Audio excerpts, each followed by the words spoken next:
Pagtulong sa kapwa, yan si Wilchin.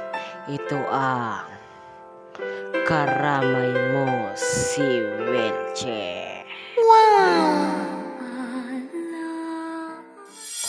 So mga ka-Wilchin, meron akong nakita isang lalaki po mga ka-Wilchin na naghahanap ng pagkain sa basurahan kahit wala naman itong pagkain. So ako ay isang mabait na tao, naawa din ako.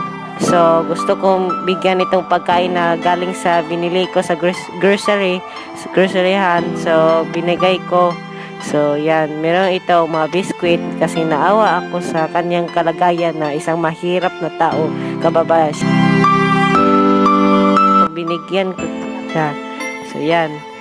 So mag-follow, mag-subscribe na kayo para marami mga content na ganito. Yan. So konti lang ito binili ko to para So kita rin niyo sa video mag-Wilchin, meron siya karamdaman talaga na mahirap talaga. Sana bigyan ito na oportunidad sa mga gobyerno natin ng ganito na may karamdaman na masisipag talaga sila kahit may karamdaman sila. So yan, bigyan nila, binigyan ko siya ng pagkain kasi naawa ko talaga. So ako na talaga to. So yan, nagsalamat po siya. Salamat po po, Wilchin. Sa malaking biyaya na binigay sa amin. Mayroon kasas. Tulong ito sa pamilya ko. Salamat po. Maraming po content. Mag-follow at mag-subscribe na kayo sa aking YouTube channel at aking Facebook para maraming po matulong sa mga kababayan natin.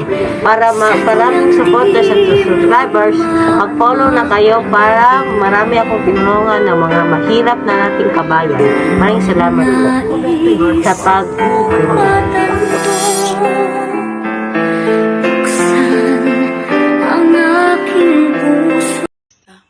Wow, makakasama ko talaga si Jesus. Wow, ang ganda pala ang langit, ganon. Gusto mong makita ang nasa paligid